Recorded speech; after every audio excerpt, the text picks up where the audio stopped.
farts all the time. I needed to fill. I appreciate that. Thank you, man. Feels great.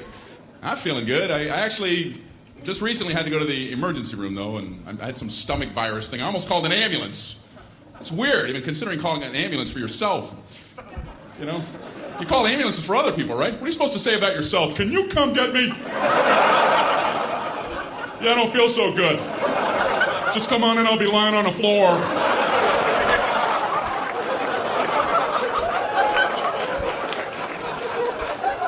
I'm just looking at the phone going, I don't know how to do this. I don't know what to do. It was at night, so I drove myself to the emergency room. That's a nice relaxing drive. No, after you. Merge, everybody merge. I'm only imploding.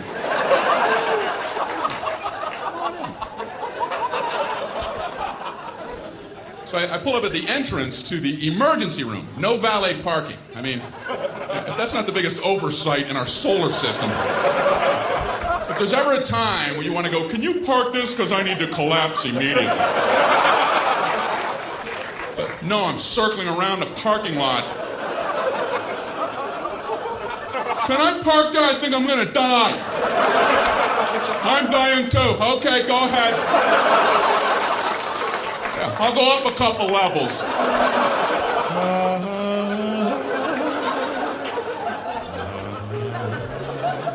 Unbelievable. I don't care if you're driving yourself or someone else to the emergency room. You still want to get out and run in with them. Are you supposed to drop somebody off and go park a car? Okay, you go in. Tell him you're shot.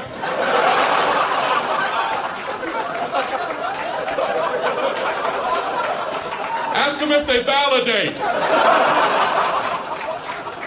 Unbelievable.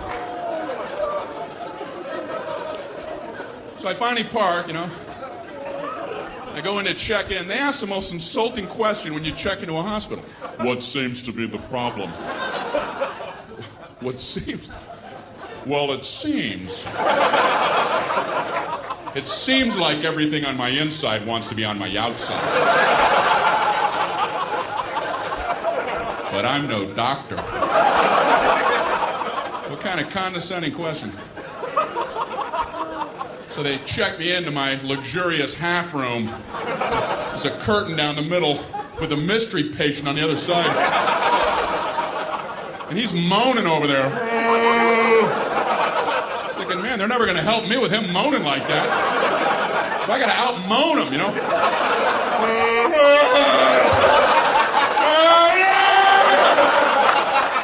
Quit moaning, we're all hurting. The whole floor is like a haunted choir. It's got to be hell to work in this environment. So I'm killing time writhing. Nurse finally comes in. How are you doing tonight? I'm on a gurney. You have a painkiller or something? This is killing me. So she goes, how would you describe your pain? It's killing me. I don't know if you remember that part. Ouch. What, are we playing that pyramid game? Excruciating. Horrific. Would rather have shards of glass in my eyes. How do I convey this to you? So she asks, how would you rate your pain? 4 stars. 2 enthusiastic thumbs up. She goes, how would you rate it on a scale of 1 to 10, with 10 being the worst? Well, you know, saying a low number isn't going to help you. Oh, I'm a 2.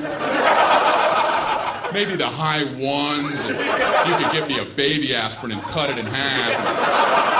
Maybe a Flintstone vitamin and I'll be out of your hair. You can go 10 to all the 3s and 4s and such. If anyone's saying such ridiculous numbers.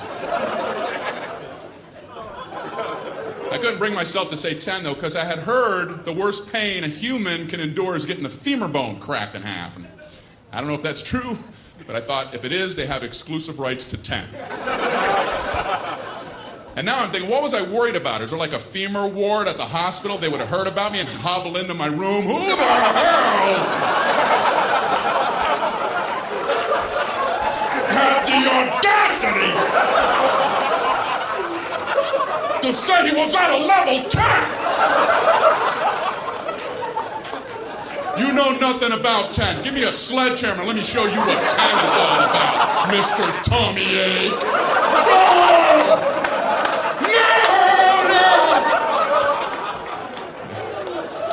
Possibly say 10.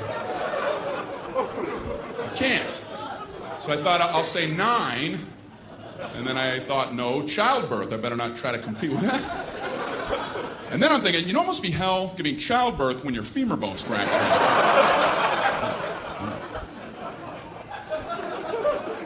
So I said, I guess I'm in 8. She goes, oh, okay, I'll be back. I'm like, oh, I blew it, man.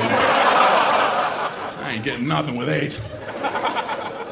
But she surprised me. She comes in, she goes, the doctor told me to give you morphine immediately. And I'm like, morphine? That's what they gave the guy in Saving Private Ryan right before he died. Okay, I'm a 4. I'm a 0. I'm a negative 11-teen. Morphine. So they gave me morphine. Wow.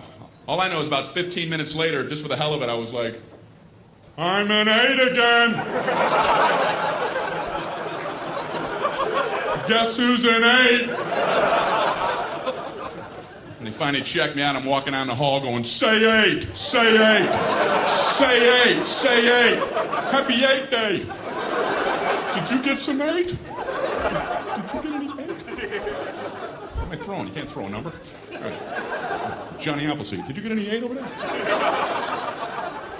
I don't understand my own visuals. All right. Up here throwing numbers around. I'm fine now, I think. I don't know. So they sent me to my regular doctor for a follow-up, and I was nervous going because my cholesterol.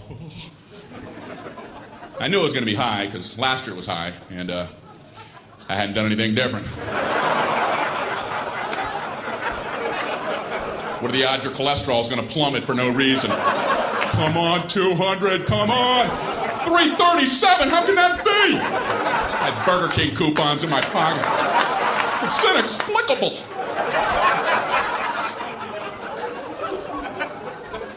So I was nervous. And I realized that's the only time as an adult that I feel like a little kid, is when I go to the doctor. You didn't do what I told you, did you? No, I didn't. What should you have done? I should have listened when you were talking to me. What are you going to do from now on? Pay attention when you say things. When are you going to start? I'm going to start right now. Immediately. Tall doctor. He's a good doctor, I think, you know. I told him I get heartburn sometimes, so he goes and gets me a list of things that cause heartburn. I'm looking at the list and I'm like, I already know this. I know how to get it. That's like going into the hospital with a cannonball wound and they show you a list. Here's how you get cannonball wounds. I have a cannonball wound. It's gaping. Do you have a tube of cannonball wound ointment?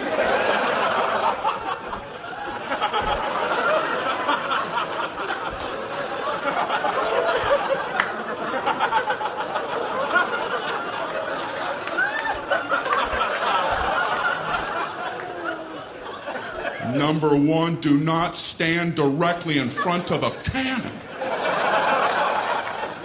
How true that is.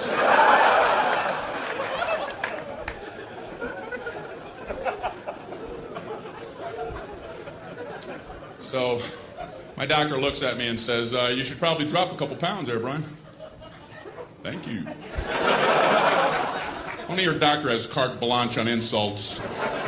Just insult you for a while, and then you pay him for the insults on the way out. Boy, you should lose some weight, and those moles are looking pretty weird. All right, how much for that, Doc? When can we get together again? Big fat mole man walking out of your office. Thanks for the confidence boost. I'm off to the Macy's Day Parade. Grab a rope! What does he care? You're big and you're ugly. Next. He does care. Doctors are good people. That's why they avoid the word pain. It's a buzzword. They won't hit it a lot. They don't want to scare anybody. Doctors will tell you all about pressure. They'll tell you all about the pressure you're going to experience. If a doctor tells you you're about to feel some pressure, buckle up. In a moment, you're going to feel a little bit of pressure. Pressure hurt like hell! Pressure. All pain involves pressure. That's one of the definitions of pain. You could be swinging a 2x4 at your head. In a moment, you're going to feel a little bit of pressure.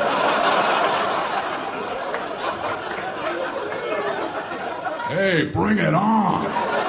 I'm good under pressure. I like pressure situations.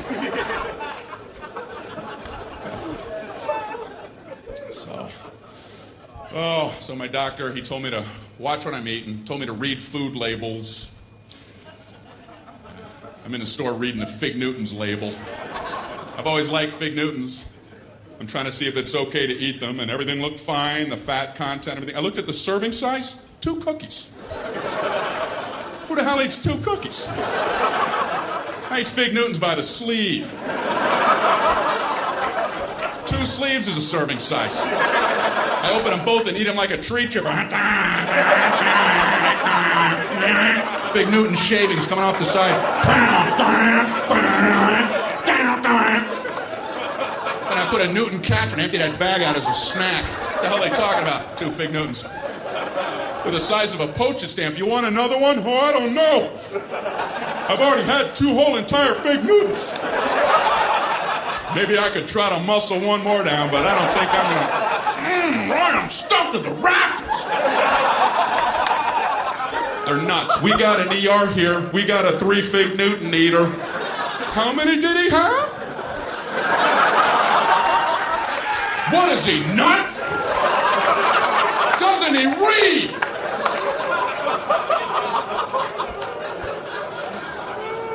Who's coming up with serving sizes? A serving size of ice cream is a half a cup. What is that? What? Is that like a joke some guy put on there? Hey, come here. Look what I put for the serving size.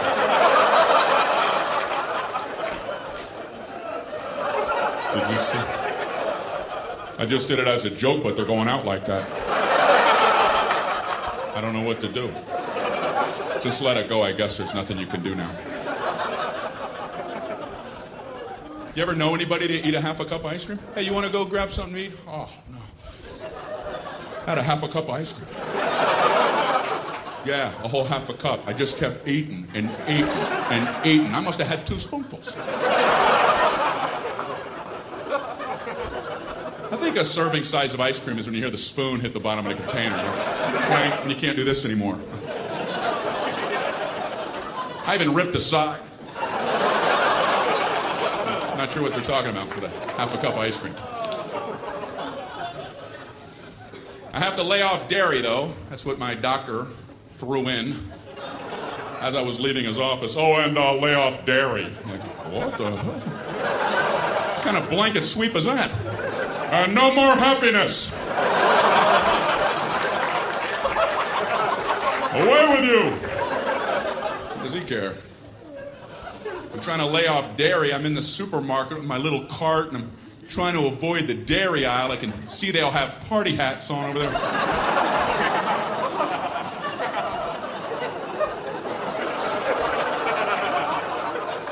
I'm in the juice aisle, slooped over with juice people. Ugh. I learned something in the juice aisle, and that is, I don't know what's going on with cranberries, but they're getting in all the other juices. Whoever the salesman is for cranberries does a great job. He's showing up everywhere. Hey, what do you got, apples? Put some cranberries in them. We'll call it cran apple, go 50-50. What do you got, grapes? How about cran grape? What do you got, mangoes? Cran mango. What do you got, pork chops? Cran chops. Why don't you back off, cran man? Why don't you take your sales trophy and have a vacation? He's working too hard. He's making the other fruit guys feel bad, you know? Like the banana guy wakes up, man, I ain't into nothing. Cram man's all coupled up. You gotta get cracking, banana man. You gotta get on a stick. My doctor also told me to, eat more fruit. So I had some Pop-Tarts this morning. Nice thin layer in there. You ever look at a Pop-Tarts box? They have directions on there. Can there be a simpler food item than Pop-Tarts? Like if the directions weren't on there, would somebody, what the? How do I get that goodness in me?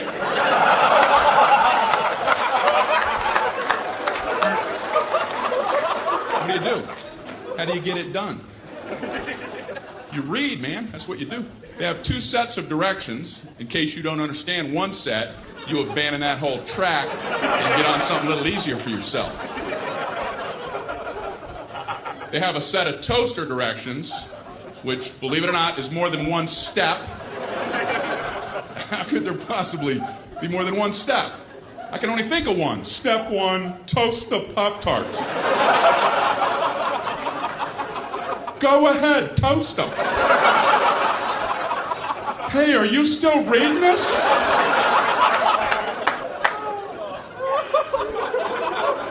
But they've managed to break them into smaller increments. These are some of the actual steps. I would love to be in the room watching somebody who has to consult these toaster steps. Okay, number 1, remove pastry from pouch.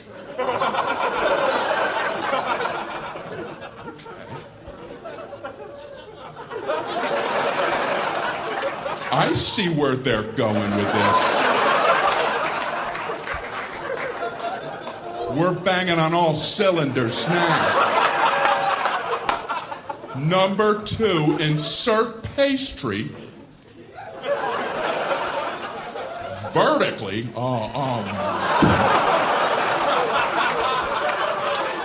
They're reading toaster direction. You're going to throw the vertical concept at them?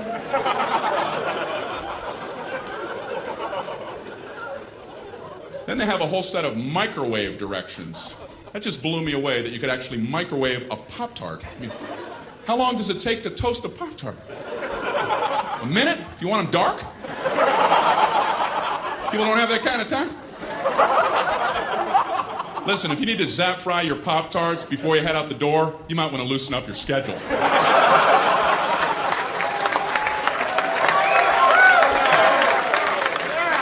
And I swear it says microwave on high for 3 seconds. I don't think I want to wake up and be eating in 3 seconds. The alarm goes off. Put them in ding. Much later, I gotta get out of here.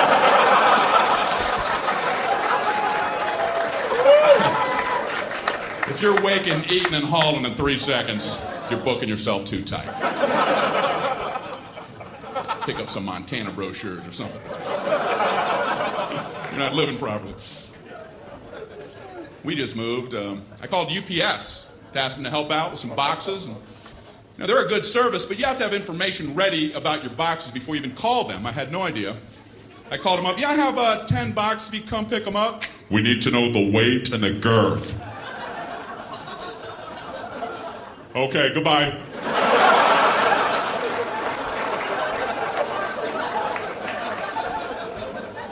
So I called back. We need the weight and the girth. Okay, I don't know what the weight is, and I don't know what girth means.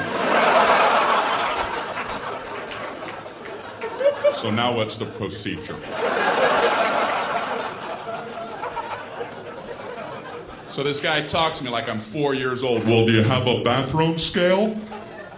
Yeah, but if I put the box on a scale, it's going to cover up the numbers! What do I take them off really quick? 0, I'm not fast enough. What's he talking about? So then he gives me like his Mr. Wizard formula. How about if you stand on the scale and weigh yourself, get off the scale, pick up the box, get back on, weigh you and the box together and subtract your own weight. I'm going, slow down. Hold on, Professor. I know this guy's never tried this, because I tried it, and you still can't see the numbers!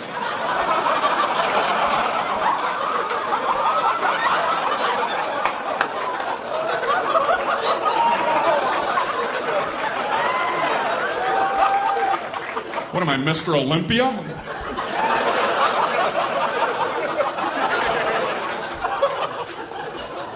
£3.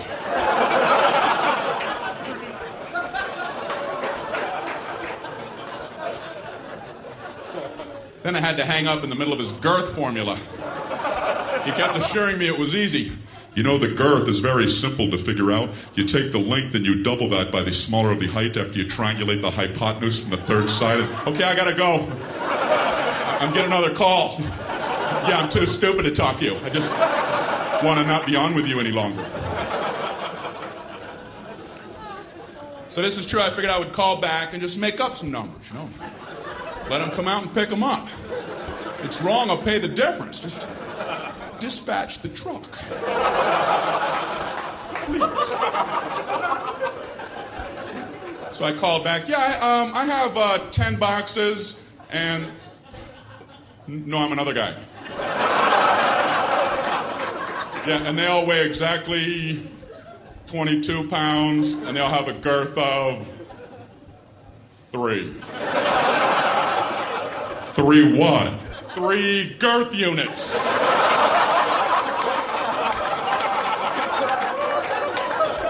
Come pick them up, please. I'm begging you. They're boxes, and they're brown, and they have tape all on them. And they probably fit on a dolly. Why must you torture me?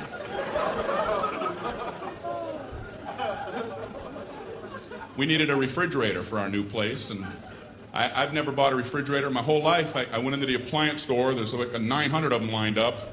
There's a salesman there. What's this guy supposed to say about refrigerators? Well, you have this refrigerator right here. This keeps all your food cold for 600.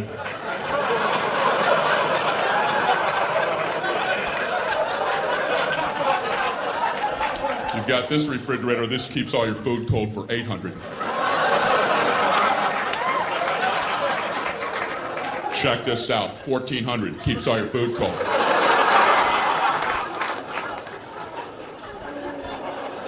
So this guy's working me on this one. I've never seen a guy work so hard. This one is a very nice refrigerator. It has a meats drawer. And what you do with that, you would put meats. Whatever varieties that you would choose, these would be your meats. So there's no requirement on the types of meats. You could pick bacon,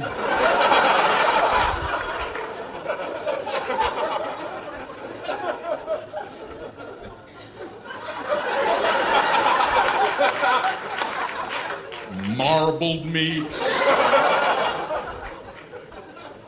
There's an endless selection. Endless. And this one also has a crisper for crispy things. Potato chips. Look in the door when the door's open. This has an egg area. And that's a very nice thing. It's an area for eggs. You put them all in the egg area. You come home and you go, hey, where are the eggs? Right in the egg area.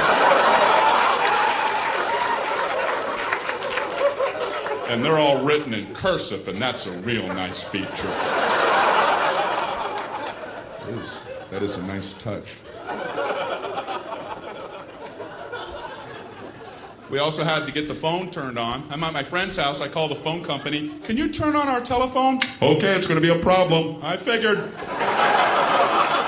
How? Why? It's just going to be a big nightmare. That's our policy. It's going to be a nightmare. Something about hell on earth.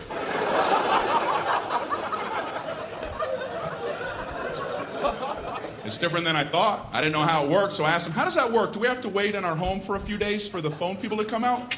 No, we do it differently now. We can just flip the switch from right here. Oh, great. Can you go ahead and flip it? We're going to flip it next Thursday.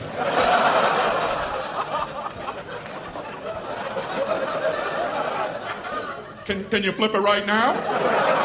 We're going to flip it Thursday, late, or Friday, or sometime in November. Can you see it from where you're at? Can I come down and flip it? What do I know? I guess there's only one flip switch and he has a lot to get to.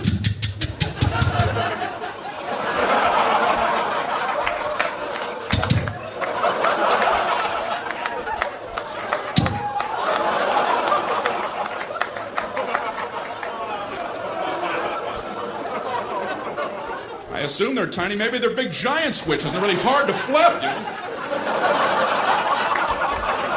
Man, he's never going to get to my house. I want to go down here and cheer him on. Go, switch flipper, go! Flip them switches! Flip them good, switch flipper! Get him rattled.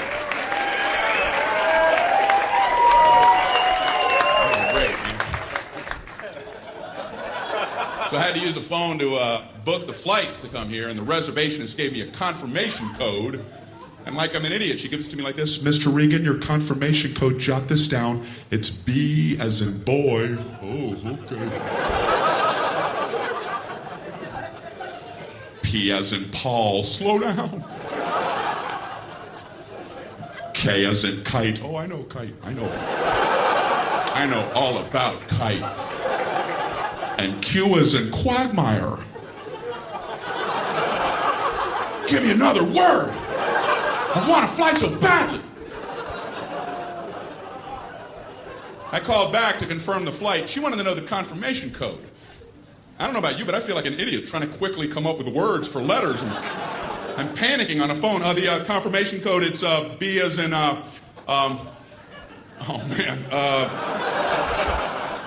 baked beans.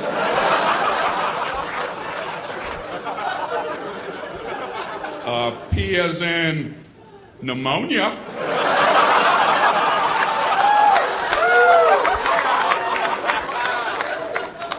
K as in Gaddafi. And Q as in Gaddafi.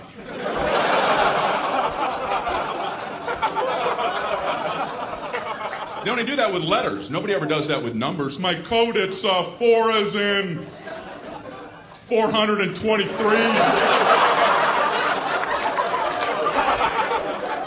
2 as in 2,941.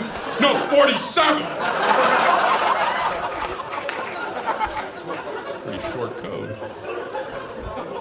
Sometimes you'll get a confirmation code that includes zeros and O's. You write them the same way, they're completely different keys. They'll give you the number 1 and the letter I. You write those the same. They're different keys. A small L looks the same. They don't care. You'll never be able to communicate this back clearly. I'd like to give a code to these people for their big vacation. Here's your confirmation code. You're going to need this for your vacation. Are you ready? Okay, it's 11I100000I10001I small L. Yes. Bon voyage.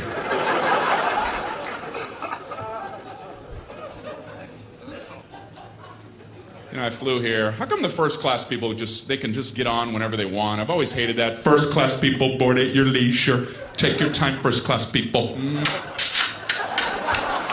Coach people, no wait, sit, scuzz. Wait, little piggies.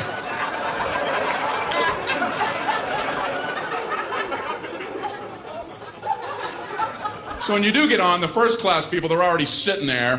They're all sprawled out in their big thrones. Bring me the head of a pig.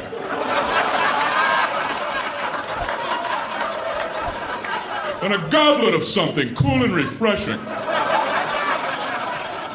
Anyone have a fiddle? Make someone from Coach fiddle for me. Amuse me. They have fiddles in the overhead racks up there. You're not allowed to even use their bathrooms. The bathrooms up front are for our first class passengers. The coach bathrooms are located at Newark Airport. Concourse C. Concourse C, ladies and gentlemen. So when you do board, the first class people, they're sitting there. A lot of them are working as you're boarding. They have computers out and calculators. They're looking up at you like, hey, we're making money right now. Right now we're making money. Go, get in the back. Close that curtain. I don't want to see it. Even in my peripheral. Snap it shut. What's the matter with us? They got to cover us up with a tarp. And you go in the back, everybody has coloring books on. Hey, come here, where was you? Where was you at? You're in the middle, and there's 9 of us, and you're in the middle, and we have all the armrests, so you gotta sit like this. You gotta figure out a way to eat your snack while your elbows are touching. You gotta learn how to twist your little plastic utensil.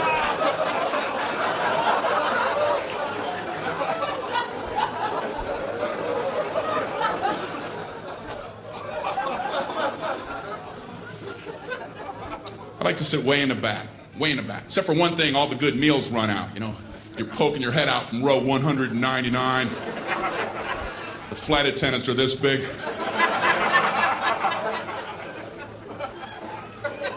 You can hear the good meals getting snagged. We have a turkey sandwich, a chicken quesadilla, and a cold fish head. I'm just...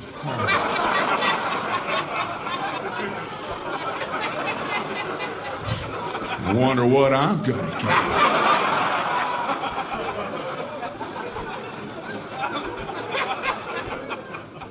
So when they get to the back of the plane, they have to do that flight attendant psychology game and pretend like the good stuff never even existed. It never even was. Would you like a nice cold fish head? They're frozen solid, frozen head of fish. The eyeballs in there and the skeleton's coming out. It comes with a turnip and a spork. I was wishing you'd have one of them left, wishing upon a star.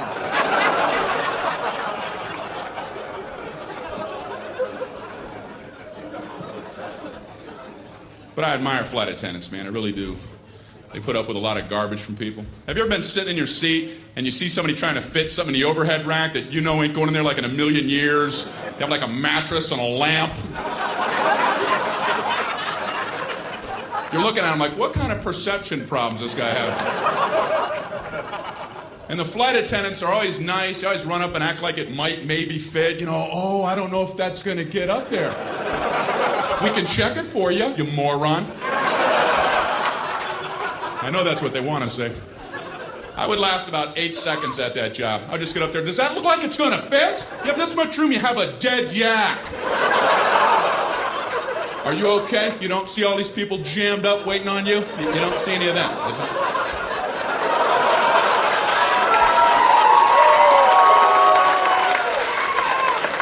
Oh, this is your world.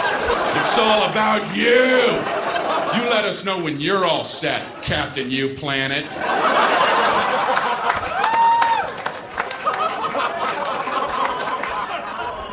And I feel bad for the gate agents because they try to get the boarding process to run smoothly, but no one will listen to them. Don't blame them. They try, they get on the intercom. Ladies and gentlemen, we're about to begin boarding. If we could ask for your cooperation, would you all please remain seated until your row has been called? Everyone, please remain seated. Everyone, please back away from the gate. Please back away from the gate. Somehow, by the time that comes out the speakers, it must sound like, everybody up and rush the door. Everyone, immediately try to squish your fat butts simultaneously in the small gate door area. Hurry. Push and shove, everyone. Push and shove. Do whatever you have to get on board. This is the last helicopter out of Vietnam.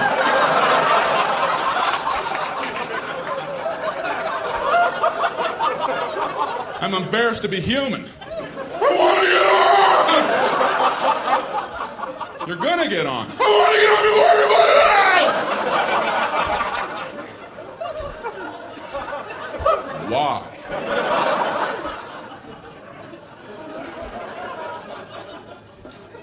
Human beings, man. I'm sure you've been at airports with the moving sidewalks.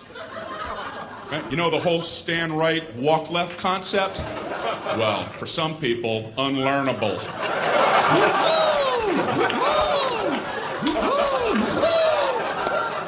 you ain't getting it in, no matter how much stimuli you offer. I've been on them where I don't understand how people don't see that that's the system. There's a big yellow dotted line going down the middle, and it's stenciled every 3 feet on the sidewalk. Stand, stand, stand, stand, walk, walk, walk, walk. On the handrail, stand, stand, walk, walk. Up here, stand, walk. Pictures of people standing, walking. And I've seen footprints together and apart. And you still have people riding that left handrail. It's fun to fly.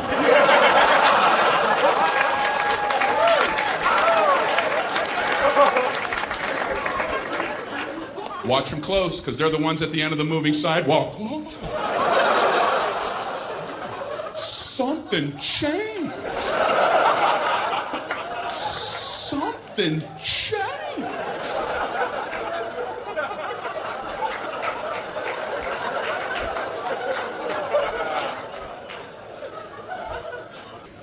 I'm trying to get into inventing, and that's hard.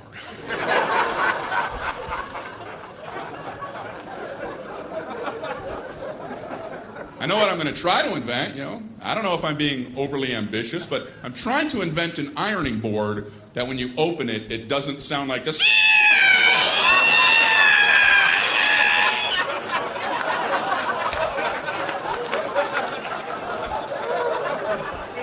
Every ironing board I've ever opened sounds like a witch being boiled in oil.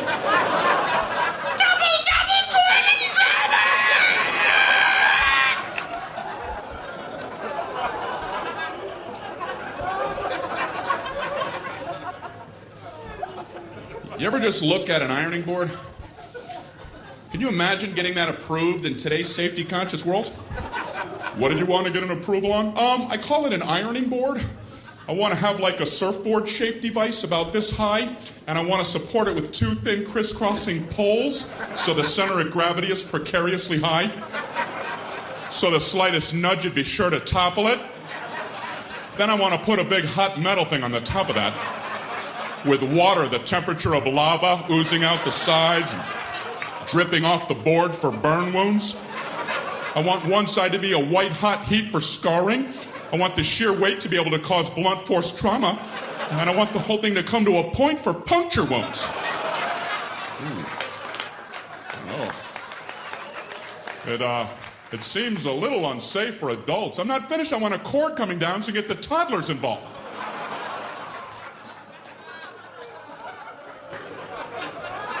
Why are we allowed to have these? Inventions intrigue me. I was reading about the walkie-talkie, and I read it was a military invention. That surprised me, because usually military stuff has strong names, Apache helicopter, Tomahawk missile. Walkie-talkie? How did that slip through the system? It's a general talking to some guy. What do you have there, soldier? Well, it's a new communication device. It's untethered, which will enable the troops to speak effectively when they're in the field. What's it called? Walkie-talkie. Look, I'm walking and I'm talking. Now you walkie and talkie, General. I'm walkie and talkie. Are you walkie and talkie?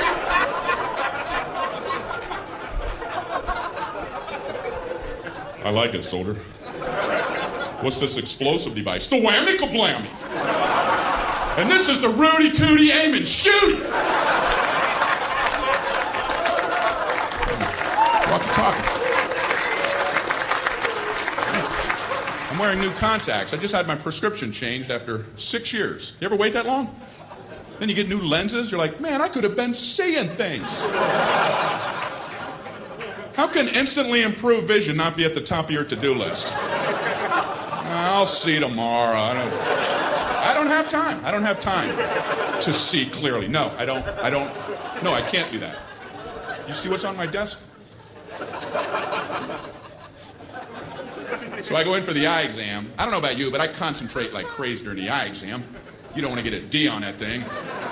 End up with these big, thick Coke bottle lenses. I didn't take it serious.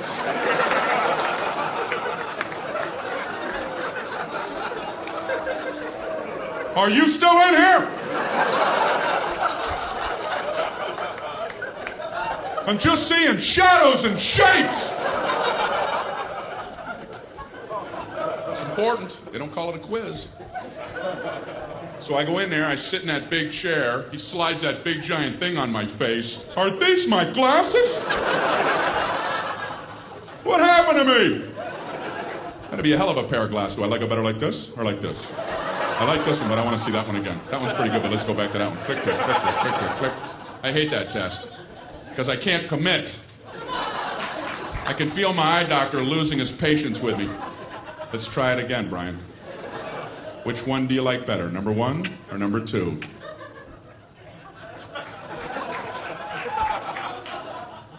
I don't like either one of those. Yeah, but that wasn't the question I asked, was it? I asked you which one you like better, and I was careful to phrase it that way. So why don't you keep that in mind while we try it yet again? Which one do you like better, number 1 or number 2? They're about the same. Well, why would I waste your time and mine by making them both the same? Did you ever stop to think about that? You ready to try it one more time? What do you want from me? Way too much pressure during that entire exam. They do one test every time. I don't know what they're looking for. All I know is I get an anxiety attack in the middle of the damn thing. Tell me the exact moment point A is directly over point B.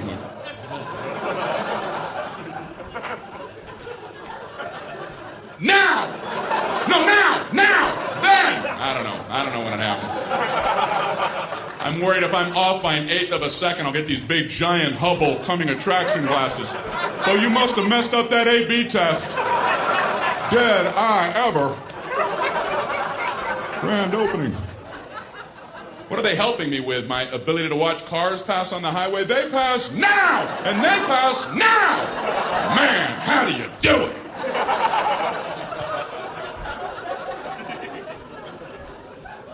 It's weird in the eye exam room. It's just him and me.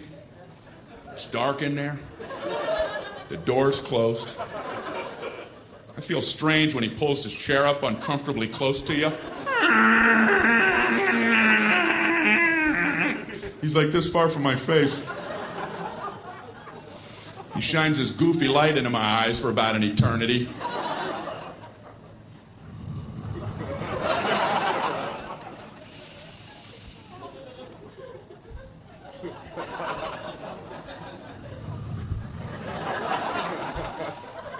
How you doing there?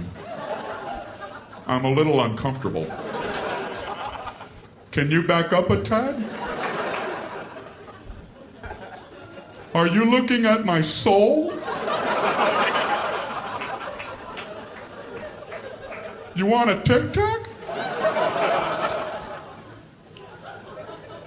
So he says, you know you have one eye set a little bit higher than your other eye? No. I did not. He goes, it doesn't affect your vision or anything. I just thought you might want to be self-conscious for the rest of your life. I went out to my car mirror. Am I some kind of monster? Is that a hump? I am not an animal. I am a man. What's the matter with him? Then he asked me, would you like to try trifocals? And I'm like, I must have been away a while because I have no idea what you're talking about. He says it's exactly what you would think. You can see at 3 different distances depending on where you look through your lens. You can see close, medium, or far away. And I'm like, I can't even imagine getting used to that. There's a book, there's a plane, there's Alpha Centauri!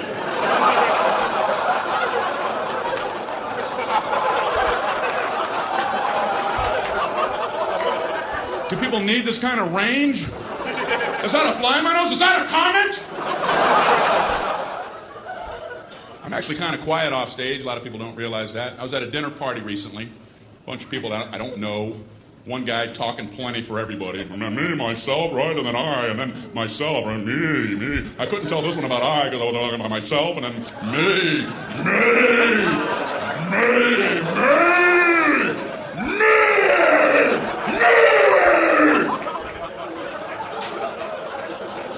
Beware the me monster. So I tried to jump in with a little story. I don't want to just sit there the whole night. Right when I'm done with my story, this guy goes, "That ain't nothing." Oh, well, didn't mean to waste everybody's time telling my nothing story. Here, let Marco Polo speak. He's back with tales of adventure. My story ain't nothing. Maybe it wasn't, because I made the mistake of trying to tell a story about having only 2 wisdom teeth pulled, and I learned a lesson. Don't ever try to tell a 2 wisdom tooth story, because you ain't going nowhere.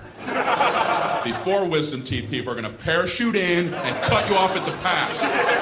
Halt with your 2 wisdom tooth tale. You will never complete one, trust me. I'm trying to tell my story. You know, I had some wisdom teeth pulled. I had 4 pulled. Oh, okay.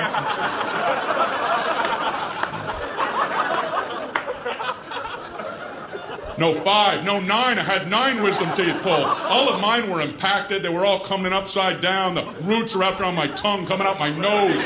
They were tusks. I was a warthog. No anesthesia. They pulled them out with pliers. I was eating corn on the cob that afternoon. Pin the blue ribbon upon his chest. That knocks the socks off of my wisdom tooth tail. Why do people need to top other people? I've never understood it, and I see it all the time. Obviously, people get something out of it. At best, people wait for your lips to stop. Yeah, as soon as... Okay, yeah, you me! You me! You see the difference? You see that? Now I do. What is it about the human condition? People get something out of that. That's why I have a social fantasy. I wish I was one of the 12 astronauts who have been on our moon. They must love knowing they can be anybody's story whenever they want. They can sit back quietly at a dinner party while some other person, some me monster's doing his thing, and let him go. Let him run with the line while you be quiet. Oh, really?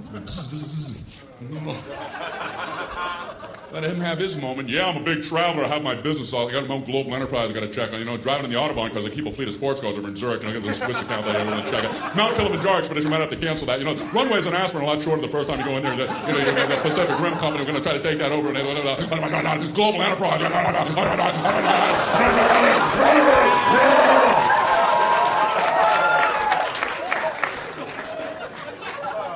I walked on the moon.